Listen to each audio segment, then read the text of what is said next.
Hi guys, அனைவருக்கும் வணக்கம். Welcomes to தமிழன் யூடியூப் சேனல். நாம் இன்றைக்கி இந்த வீடியோ பதிவில் என்ன பார்க்க போகிறோன்னா 9ஆம் வகுப்பு இயல் 8இல் உள்ள இலக்கண பகுதியான யாப்பிலக்கணம்.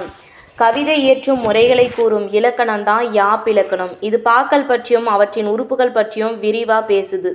இந்த யாப்புடைய உறுப்புகள் மொத்தம் 6. அது என்னென்னா எழுத்து, அசை, சீர், தலை, அடி, தொடை. ஃபஸ்ட்டு எழுத்துனா யாப்பிலக்கண அடிப்படையில் எழுத்துக்கள் குறில், நெடில், ஒற்று அப்படின்னு 3 வகைப்படும். அசை எழுத்துக்களால் ஆனது தான் அசை. இது ஓர் எழுத்தோ 2 எழுத்தோ நிற்பது அசை. இது நேரசை, நிறையசை அப்படின்னு 2 வகைப்படும். அசை பிரிப்பில் ஒற்று எழுத்தை கணக்கிடுறதில்ல. ஃபஸ்ட்டு நேரசை அப்படின்னா தனி குறில், ஒரே ஒரு குறில் எழுத்து வந்துச்சுன்னா அது நேரசை. ஒரு குறில் எழுத்து கூட ஒரு ஒற்று எழுத்து சேர்ந்து வந்துச்சுன்னா அதுவும் நேரசை. தனி குறில் ப்ளஸ் ஒற்றுன்னு வந்தால் அது நேரசை. அப்புறம் தனி நெடில், ஒரே ஒரு நெடில் எழுத்து தனித்து வந்துச்சுன்னா அது நேரசை. தனி நெடில் ஒற்று 2 சேர்ந்து வந்துச்சுன்னா அது நேரசை. அதுக்கடுத்து நிறையசை. 2 குறில் எழுத்து வந்துச்சுன்னா இணைஞ்சி அது நிறையசை. எடுத்துக்காட்டு அணி. அப்புறம் 2 குறில் எழுத்தும் ஒரு ஒற்றும் சேர்ந்து வந்தாலும் அதுவும் நிறையசை தான். எடுத்துக்காட்டு அணில். அதுக்கடுத்து குறில் எழுத்தும் நெடில் எழுத்தும் சேர்ந்து வந்துச்சுன்னா அது நிறையசை. எடுத்துக்காட்டு விழா. குறில் எழுத்து, நெடில் எழுத்து, ஒற்று இது 3 சேர்ந்து வந்தாலும் நிறையசை தான். அதுக்கு எடுத்துக்காட்டு விழார். நெக்ஸ்ட்டு சீர். 1 அல்லது 1க்கு மேற்பட்ட அசைகளுடைய சேர்க்கை தான் சீர். இது பாடலின் ஓசைக்கு அடிப்படையாக அமையும். இது 4 வகைப்படும். என்னென்னா ஓரசைச்சீர், ஈரசைச்சீர், மூவசைச்சீர், நாலசைச்சீர். நேர் என்பதோடு உகரம் சேர்ந்து முடிவதும் உண்டு. அதை நேர்பு அப்படின்னு நேர்பு அசை அப்படின்னு சொல்லுவாங்க. அடுத்து நிறை அசையோடு உகரம் சேர்ந்து முடிஞ்சிச்சுன்னா அது நிறைவு அப்படின்னு சொல்லுவாங்க. இது அழகிட்டு வாய்ப்பாடு நம்ம திருக்குறள் எக்ஸாம்பிள் பார்க்குறப்ப நமக்கு புரிஞ்சிடும். அடுத்து வெண்பாவின் இறுதியாய் மட்டுமே அசையாக கொள்ளப்படும்.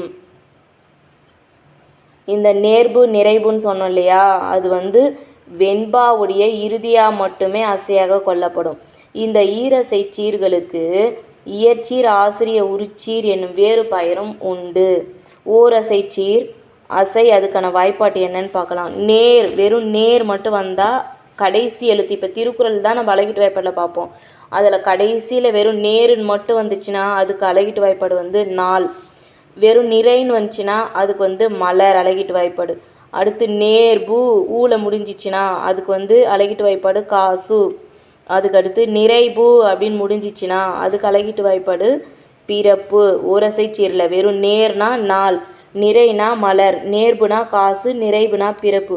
அடுத்து ஈரசை சீர் அசை வாய்ப்பாடு என்னன்றதை நம்ம பார்க்கலாம். நேர் நேர் வந்ததுன்னா 2 நேர் நேர் வந்துச்சுன்னா அழகிட்டு வாய்ப்பாடு பிரிக்கிறப்ப அது தேமா. நிறை நேர் அப்படின்னு வந்துச்சுன்னா அது புளிமா. நமக்கு தெரியலன்னா கூட அந்த புளிமான்றதை நம்ம பிரிக்கிறப்ப ஃபஸ்ட்டு 2 குறில் எழுத்து இணைஞ்சி வருது புளிமான்றதில், அப்போ அது நிறை. அடுத்து மா அப்படின்றது நேரசை, அப்போ நிறை நேர் புளிமா. அதேமாதிரி இந்த தேமான்றதை பிரித்தாலும் ஒரு குறில் எழுத்து தனியாக வருது, அடுத்து ஒரு நெடில் எழுத்து தனியாக வருது, அப்போ நேர் நேர் தேமா, நிறை நேர் புளிமா. இதை என்ன சொல்லலாம், இது 2த்தையும் மாச்சீர் அப்படின்னு சொல்லலாம் ஈரசை சீரில். அடுத்து நிறை நிறைன்னு வந்ததுன்னா கருவிலம். அது பிரிக்கும் போதே தெரியும்.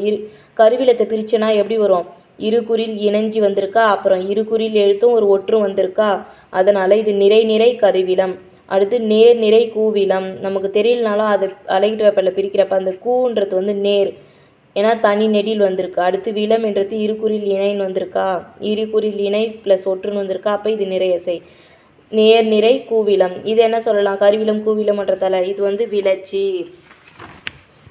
அடுத்து மூவசைச்சீர். இதை காய்ச்சீர், கனிச்சீர் அப்படின்னு நம்ம பிரிக்கலாம். நேர் நேர் நேர் இது அப்படி வந்தால் தேமாங்காய். நிறை நேர் நேர் அப்படின்னு வந்துச்சுன்னா புளிமாங்காய். நிறை நிறை நேர் கருவிலங்காய். இதை நம்ம பிரித்து பார்த்தாலே நம்ம ஏற்கனவே தேமா புளிமா பிரித்தோம் இல்லையா, அதேமாரி தான் தேமாங்காயை பிரித்து பாருங்கள், 3 நேர் நேர் நேர் வந்துடும். அடுத்து நிறை நேர் நேர்னு வருதா புளிமாங்காய், அதை பிரித்தாலும் கரெக்டாக வந்துடும். நிறை நிறை நேர் கருவிலங்காய், நேர் நிறை நேர் கூவிலங்காய். இது எல்லாத்துலேயும் கடைசியில் காய் வரத்தால் காய்ச்சீர் அப்படின்னு சொல்லுவோம். இந்த காய்ச்சீர்களை வெண்சீர்கள் அப்படின்னு நம்ம சொல்லலாம். அதுக்கடுத்து கனிச்சீர் பார்க்கலாம். நேர் நேர் நிறை தேமாங்கனி நிறை நேர் நிறை புளிமாங்கனி நிறை நிறை நிறை கருவிலங்கனி நேர் நிறை நிறை கூவிலங்கனி. இதையே நம்ம பிரித்து பார்த்தாலே நமக்கு புரியுங்க.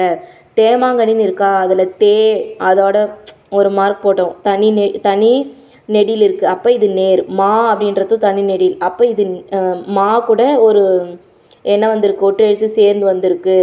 நெடிலும் ஒற்றை எழுத்து சேர்ந்து வந்திருக்கு, அது நேர். அடுத்து கனி அப்படின்றது நிறை, இரு குறில் இணைந்து வந்திருக்கு. இதேமாரி ஒவ்வொன்றுத்துக்கும் நம்ம பிரித்து பார்த்தாலே கரெக்டாக தெரியும். இதில் எல்லாத்துலேயும் கடைசி எழுத்து நீ அப்படின்னு முடிஞ்சிருக்கிறதால இது என்னது, கனிச்சீர். மூவசச்சீர்கள் அடுத்து நேரசையோ அல்லது நிறையசையோ சேர்கின்ற பொழுது நாலசை சீர் வரும். இந்த நாலசை சீரை நம்ம பெரிய கிளாஸில் பார்த்துக்கலாம். அடுத்து மீதம் இருக்கிறத பார்ட் 2 பார்ட் 3ல் பார்க்கலாம். நன்றி, வணக்கம்.